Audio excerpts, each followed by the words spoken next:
गेलेला आहे. शास्त्र असं सांगतं ज्या ठिकाणी ज्यावेळेस मनुष्य गेल्यानंतर त्या टायमाला आपण घरात दिवा लावतो. काय लावतो? दिवा लावतो. किती दिवस? 3 दिवस. 3 दिवस तो आत्मा म्हणजे जीव तो आत असतो.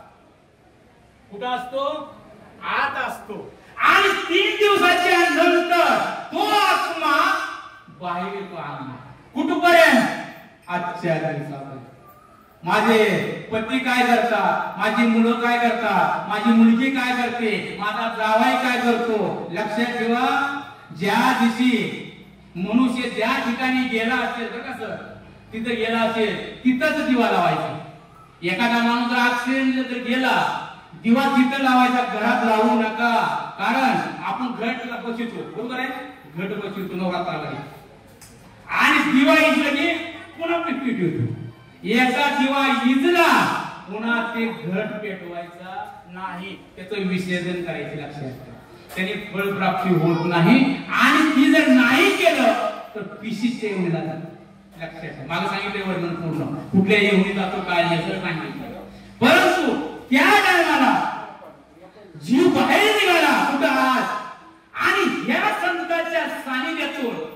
कारण काय, जी विजयाताई जवान आहेत ह्यांना पुन्हा पशु पक्षीच्या येऊन मिळू नये की मानव देह प्राप्त व्हावा म्हणून आजचं कीर्तन येणार कदाचित.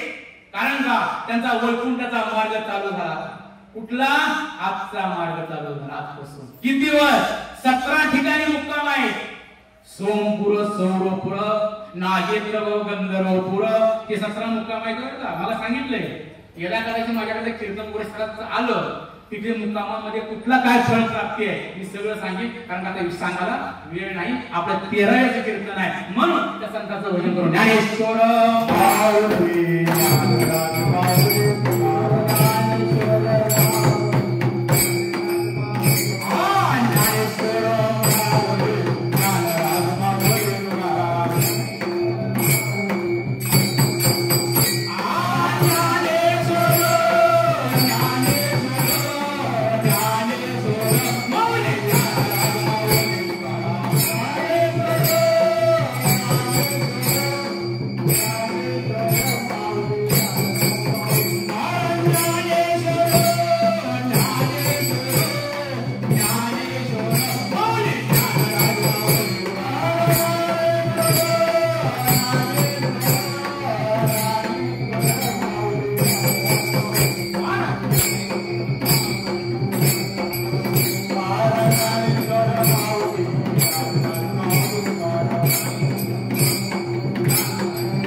आपल्या विजयताई जेव्हा ती काकड्याला येत होती तुम्ही बघितले. मी ज्या गावात काकड्याला येत होतो तेव्हा मी वाटते मी काय ना 17 ते 18 वर्षाचा असतात तेव्हा काकड्या येत होती. अशा काय येत असतो त्या गावात ताई येत होते काकड्याला माहित आहे. कारण शास्त्र असं सांगतं, कारण हा देह जाणार काळोबा खाना का नाशिवंत देह जाणारच कळ आयुष्य भाव काळ झाला का छलवच्याने आचे करावा तरवया भार सिंधूच्या त्रासांत. कारण जो जीव आहे, जो आत्मा आहे, तो आत्मा त्याचा आकार सांगितलाय गरुड पुराणामध्ये चेंडू सारखा आहे. त्याचा रंग भुरकट आहे. पुढे वाटणार भुरकट आहे. आणि तो भुरकट असल्यामुळं तो आत्मा आज येणाऱ्या दिवशी कुठे निघालेला आहे? वैकुंठाला निघाला आहे. आणि त्यांचा वैकुंठाचा मार्ग ते आजच्यापासून 1 वर्ष वैकुंठाची मुक्काम आहे. तिथं त्यांना सद्गती प्राप्त व्हावी. आणि जी तुम्ही 3ऱ्या दिवशी पिंड ठेवलाय त्या पिंडाचा वापर फक्त आजपासून त्याला खायला प्राप्त होतो, अन्यथा मिळत नाही. म्हणून आम्ही जातो तुम्ही कृपा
विठाल जय हरी विठ्ठल